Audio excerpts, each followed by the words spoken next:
मंडळी सोलापूर जिल्ह्याच्या राजकारणात एकेकाळी एक समीकरण अगदी पक्क मानलं जायचं. मोहोळ म्हणजे राजन पाटील आणि राजन पाटील म्हणजेच मोहोळ. गेल्या जवळपास 3 दशकापासून मोहोळ तालुक्यावर पाटील कुटुंबाचं वर्चस्व होतं. मात्र गेल्या एका वर्षात घडलेल्या 2 निवडणुकीनं हे संपूर्ण समीकरणच उलथडून लावलं. आधी विधानसभा निवडणूक आणि आता मोहोळ नगर परिषद निवडणूक. या दोन्ही ठिकाणी राजन पाटील गटाला पराभवाचा धक्का बसला आणि त्यामुळे मोहोळांचा बालेकिल्ला अखेर ढासळला आहे. आज राज्यभर चर्चा आहे ती एकाच प्रश्नाची. जवळपास 30 वर्ष अबाधित असलेला हा बालेकिल्ला विरोधकांनी कसा फोडला? थोडक्यात जाणून घेऊ. राजन पाटील यांचे वडील बाबूराव पाटील आणि नंतर राजन पाटील यांचे मोहोळ तालुक्यावर एकहाती वर्चस्व होते. राजन पाटील हे 1995, 1999, 2004 असे सलग 3 टर्म आमदार राहिले. 2009 साली मोहोळ विधानसभा मतदारसंघ अनुसूचित जातीसाठी राखीव झाला. पण तरीही पाटलांची पकड ढिली झाली नाही. 2009ला लक्ष्मण ढवळे, 2014ला रमेश कदम आणि 2019ला यशवंत माने हे सगळेच राजन पाटील यांचे समर्थक आमदार निवडून आले. म्हणजेच थेट किंवा अप्रत्यक्ष मोहळांवर सत्ता पाटलांचीच होती. पण पहिला मोठा धक्का पाहायला बसला 2024च्या विधानसभा निवडणुकीत. या निवडणुकीत राजन पाटील विरोधकांनी एकजूट केली. अजित पवारांचे निकटवर्तीय उमेश पाटील, इतर स्थानिक नेते आणि शरद पवारांच्या राष्ट्रवादीचे उमेदवार राजू खैरे या सगळ्यांनी मिळून राजन पाटलांचे उमेदवार यशवंत माने यांचा पराभव केला. हा पराभव म्हणजे मोहोळांच्या राजकारणात पहिल्यांदाच पडलेला मोठी भेग होती. या धक्क्यानंतर राजन पाटील यांनी माजी आमदार यशवंत माने यांच्यासह भाजपमध्ये प्रवेश केला.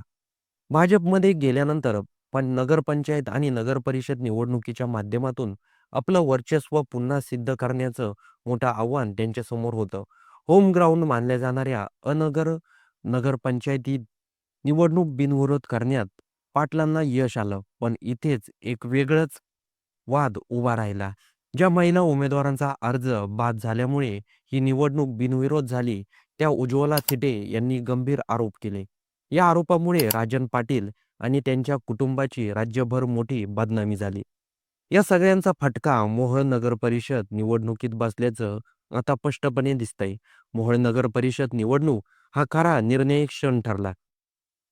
इथे पुन्हा एकदा विरोधकांनी एकजूट केली आणि भाजपच्या नगराध्यक्षाच्या उमेदवार शीतल क्षीरसागर यांचा पराभव करत शिवसेनेच्या उमेदवाराने इतिहास रचला आणि इथेच नाव येतं ते सिद्धी वांत्रे. अवघी 22 वर्षाची तरुणी कोण आहे?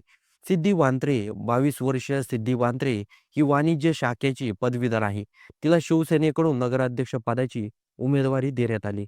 उमेदवारी जाहीर होताच विरोधकांनी तिच्या वयावरून टीका सुरू केली. ही नवखी पोरगी काय करणार? अनुभव नाही, वय नाही कमी असं म्हणत तिला हिणावलं गेलं. पण या सगळ्या टीकेला सिद्धीनं थेट मतपेटीतून उत्तर दिलं. या निवडणुकीत सिद्धी वांत्रेने 170 मतांनी विजय मिळवला आणि राजन पाटलांसह भाजपला मोठा धक्का दिला. 22 वर्षाच्या एका तरुणीनं मोहोळच्या राजकारणाचा इतिहास बदलला. सिद्धीच्या विजयामागे मोहोळमधील त्रिकोटाचा मोठा वाटा असल्याचं बोललं जात आहे. स्थानिक पातळीवर झालेली गटबाजी, गटबांधणी, विरोधकांची एकजूट आणि पाटलाविरोधातील नाराजी या सगळ्यांचाच फायदा सिद्धीला झाला. वर्षभरात राजन पाटील गटाला सलग 2 पराभव, आधी विधानसभा, आता नगरपरिषद आणि बालेकिल्ल्याला पडलेलं मोठं भगदाड. सिद्धी वांत्रे हे तरुण मुलगी मोहोळ नगरपरिषद निवडणुकीत दणदणीत निवडून आली. सिद्धीचं वय अवघं फक्त 22 वर्ष आहे. ती शिंदे शिवसेनेकडून निवडणुकीच्या मैदानात उतरली होती आणि तिला जवळजवळ 170 मतांनी ती निवडून देखील आली आहे. तर या मोहोळ नगर परिषदेबद्दल आपलं काही मत असेल तर कमेंट बॉक्समध्ये नक्की नोंदवा आणि व्हिडिओ आवडला असेल तर सर्वात आधी चॅनलला सबस्क्राईब नक्की करून जा.